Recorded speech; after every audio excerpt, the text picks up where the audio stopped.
Yo, yo, yo, what is up, guys? It's Cone back here again today with another video, way earlier than I typically make videos, and that's because Sam Presti is a madman. NBA trades can't be official until about August. It's also the middle of the NBA playoffs, and it is currently 10 in the morning where I'm at. And Sam Presti decided that was a good time to make a massive trade. So here I am, recording a video. I apologize if I have morning voice.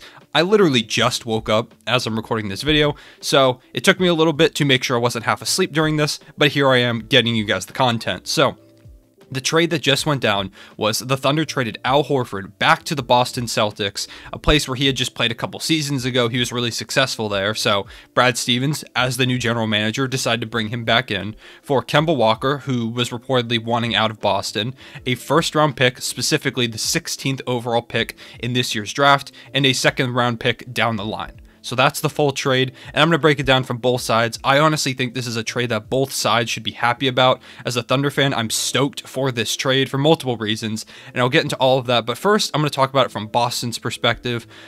Like I said, Al Horford is really good as a Boston Celtic. And center depth has been a problem since they lost Al Horford. So now not only do they bring in Al Horford, but an extra piece to this deal is Moses Brown coming from the Thunder. Someone who put up a 21-23 game against them earlier this season. Maybe from that moment on, Brad Stevens was like, if I become general manager, I'm trained for that guy. And they got him. Moses Brown, I'm sad to see him go, as is I am sad to see Al Horford go. Moses Brown was someone who I've been excited about, and I was excited about to see as an undrafted guy coming into the Thunder, similarly to Luke Dort, who kind of shone in his first NBA season. I'm really hopeful that Moses Brown continues to develop. I think he's going to have a great career starting off playing for the Boston Celtics. Like I said, they've really struggled to have good center depth, and since they traded Daniel Tice and Mo Wagner really didn't work out in his tenure as a Boston Celtic, I think Moses Brown is staying there for the long haul.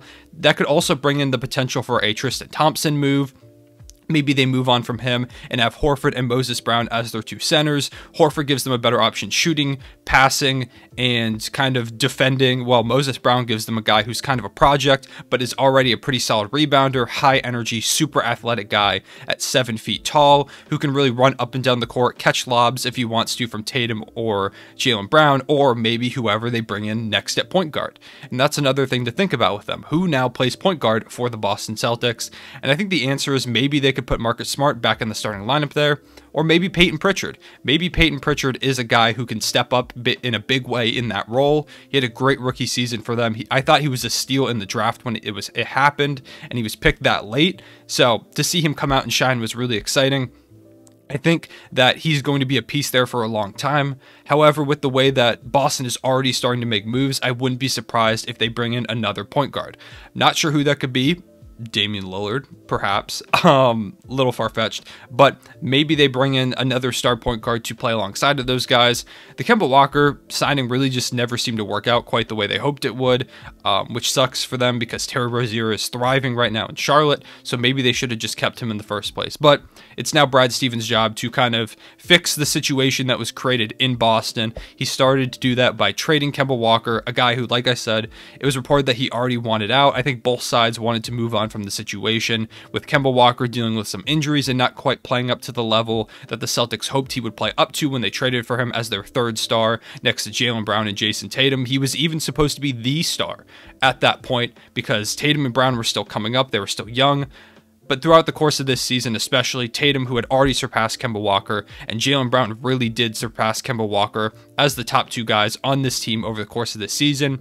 And so paying Kemba Walker all that money really just didn't seem to be a necessity for the Celtics. They decided to move on. And I actually tweeted this out 9 days ago that the Thunder were going to trade Al Horford for Kemba Walker. As soon as the rumors came out that Kemba Walker wanted out of Boston, it just looked like a perfect fit, something that would work out for both sides. And people were like, why do you want Kemba Walker on the Thunder? And the answer is because we get a draft pick. I know people are going to be like, oh my God, Sam Presti, another draft pick. Do you really need that? Yes. The answer is yes, because the best part is it's a pick in this year's draft. And this is kind of a stacked draft class. So The way it's going to go down is either the Thunder get the first overall pick and we don't have to do any moving up. Maybe we package like 6, because we have 16 right now, and we'll either have 5 if the Rockets fall to the 5th overall pick, and we'll get pick 18 if the Rockets don't fall to the 5th overall pick. That's the way it works. Sorry if that was confusing. We'll either have pick 5 or pick 18 in this draft, in addition to wherever the Thunder pick. So right now we have 3 picks in the first round of this stacked draft class. So we either A, get the pick we want, or B, we now have 2 extra draft picks if we decide to do so that we can use to trade up with that pick that we get. Say we end up with like the 3rd pick and we really want Evan Mobley or Cade Cunningham. Maybe there's a team at 2 who really doesn't want Evan Mobley. Say maybe a Timberwolves end up getting the 2nd overall pick and they would prefer maybe like a Suggs or a Green. And we go, hey, we'll trade up to your 2nd overall pick to get the guy we want and give you the 16th and 18th overall picks. That's a possibility now. Not only that, but we could throw in more draft capital. Say we fall somewhere to 6 and we really want to get a guy in that top 4. And there's a team out there that's kind of like, we wouldn't mind dropping a little bit if we get some extra draft capital. Maybe we throw in 16 and or 18 and another pick that we have out of the 30, whatever we have at this point. Those are both possibilities now. And that's part of why I love this trade. I'm a big fan of it. Not only that we get a 1st round pick and a 2nd round pick, but Kemba Walker is now another guy to join Presti's rehabilitation clinic. That's now trademarked by me. Sam Presti is doing the exact same thing he did with Chris Paul and Al Horford. I do think there is potential for Kemba to get flipped in some other way. I said earlier in this video that trades can't be official until August, so there's plenty of time for this to become a 3-team trade, and I wouldn't be surprised if the Mavericks get involved somehow. This is kind of a trade I've been looking at and seeing as a real possibility over the course of this offseason, is Kemba Walker to Dallas, Kristaps Porzingis to Oklahoma City, and Al Horford to Boston. I don't really know if that's going to happen. We'll have to see what happens because right now Dallas is currently falling apart as I make this video, with Rick Carlisle being out, Luka Doncic being pissed off, Mark Cuban saying all the rumors are false, and then their GM leaving. So a couple things are happening in Dallas right now, so I'm not quite sure if they're at this moment looking to get into a 3-team deal involving Kemba Walker and Kristaps Porzingis. But there's time till August, so when they hire a GM by them, they can hit up Sam Presti's phone, or, you know, just call me since I predicted the trade. Maybe I could make something happen for you. Just let me know. So what will happen with Kemba Walker in Oklahoma City? We either flip him or we do exactly what we did with the last 2 guys we brought in. Chris Paul was seen as a bad contract. He was seen as washed, and he was seen as a player who you wouldn't get assets for trading. You had to give assets with him to get him off your books. And so what'd the Thunder do? We got 2 first-round picks and 2 pick swaps to bring Chris Paul in for Russell Westbrook. Then we traded Chris Paul later for another 1st-round pick and Ty Jerome, who's been a really solid piece for us already, as well as trading Ricky Rubio to mess around with some draft picks and Kelly Oubre. So we've now brought in Kemba Walker, or we brought in Al Horford next, who we traded for Kemba Walker. I'll talk about that in a second, but Al Horford is a guy that we brought in with a draft pick because he was looked at as a guy that was, once again, untradeable.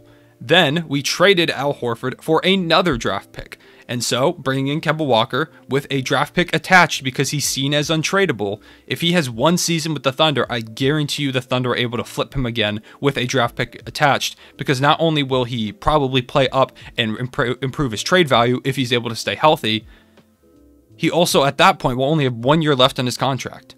And if there's a team that's looking at themselves, maybe, like I said, the Dallas Mavericks or some other team that just really needs a point guard, they look at themselves and say, we have a bad contract on our books, and Kemba Walker is out there. He's playing well for the Thunder over there.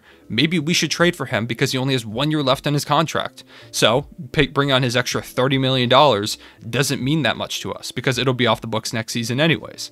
And then the cycle keeps repeating.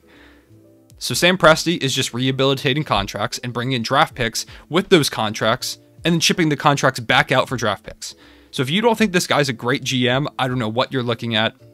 If you want to know why Sam Presti is getting all these draft picks, I dropped a video. It's the highlighted video on my channel page if you want to go watch it. I'll put a link to it in the description as well, if I remember. Hopefully I do.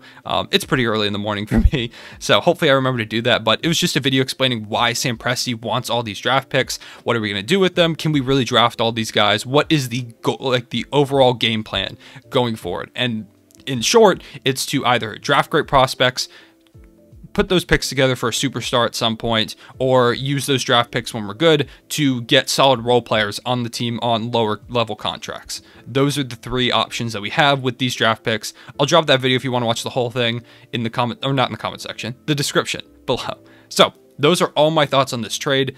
This video was longer than I meant for it to be, but I wanted to talk a lot about this because I'm excited about it. I'm also just a big fan of Kemba Walker's. My parents are both UConn fans, and so I grew up rooting for UConn basketball, including Kemba Walker. So to see him now in a Thunder jersey is really exciting. Who knows if we'll ever actually see him in a Thunder jersey. There is potential, like I said, for him to be flipped, but if he is in a Thunder jersey, I'll be rooting for him all the way. I'm rooting for Al Horford and Moses Brown in Boston. Loved having them here. Both certified Thunder legends from here on out, so anytime they do something great, they're a Thunder legend. Appreciate you guys watching this video. I will see you guys later. Let me know in the comment section below what you thought about this trade. I'll see you guys later. Real one, say it back.